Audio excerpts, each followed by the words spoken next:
The Mitchells versus the Machines!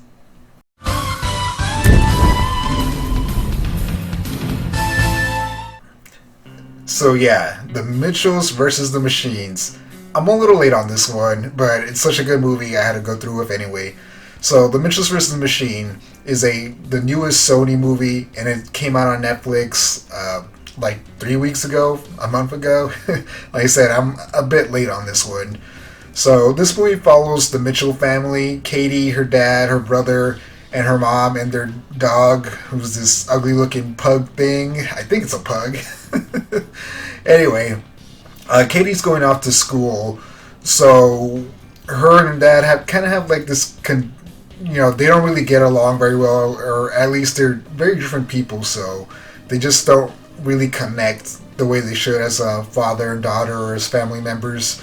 So she's about to leave for college, and he messes up and just kind of says these discouraging words towards her and breaks her laptop. So he decides to make it up to her by for them to go on a road trip so they can better connect. While they're on this road trip, it just so happens that this company, the PAL company, I believe it's called, builds these new robots who are going to replace smartphones and everything like that, and become like the new smart computer phone and everything. They go crazy right away, and they try to capture all the humans so they can shoot them out to space. So that's the basic premise.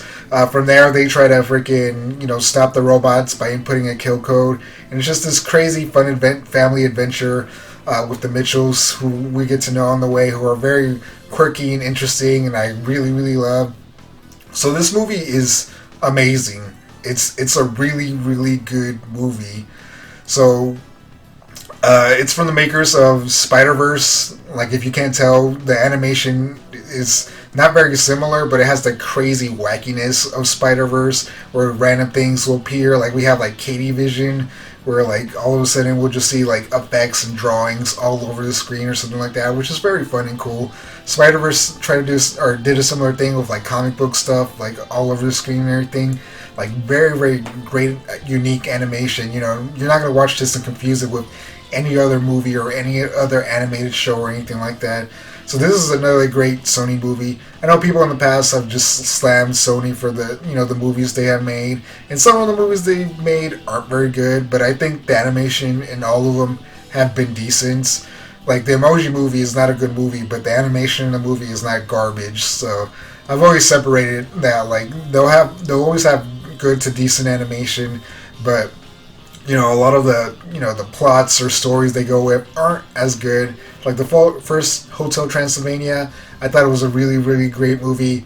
The second and third were greatly animated, but the stories, not so much. But this is Sony at their prime. Great story, great emotional beats, and just amazing animation. I just absolutely love it.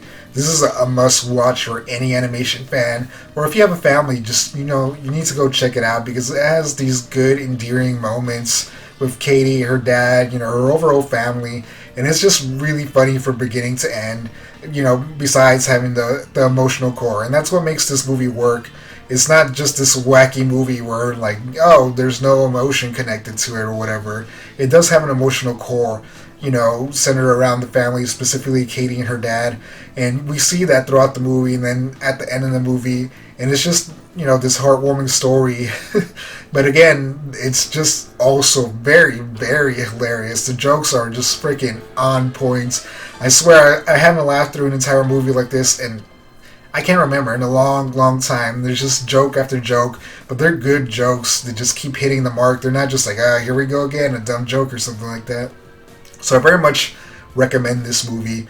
It's probably going to be my movie of the year, unless some other movie comes along that beats it, which I kind of doubt it.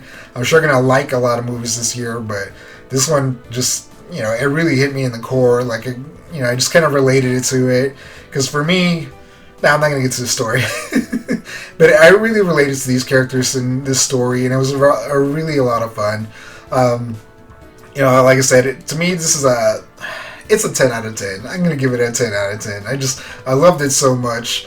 I've seen it a few times since the first time I watched it. I've watched it that first weekend where it came out, and I watched it a few times since then. And, like, I've just been enjoying it. It's so good, and every time I rewatch it, I just notice different little things, which is a lot of fun, and says a lot about this movie. It's just there's so much in it. There's so much heart and love in it from the creators, and it's just amazingly fantastic. I can't wait to see what they do next. I think they're working on Spider-Verse 2 or a Lego movie for Sony. I'm not really sure. Yeah, I'm not really sure. I really should know this. But either way, whatever they make, I'm going to be there to watch it because they've just been killing it. And this movie was just amazing. It's one of my freaking favorite animated movies now. I don't want to say it's top 5, but it's, if I do a top 10 list, it's definitely in my freaking top 10. The only reason it's, a little lower is because it's a newer movie. But the more I watch it, the higher it's probably going to go. Like I say, it's just that fantastic. Alright. So if you watched this movie, what did you think? Did you love it? Did you hate it? Was the animation too much for you? Let me know in the comments below. Thank you for watching. Like and subscribe, and I'll catch you in the next one. Peace out. Have a good weekend. Whoop, whoop.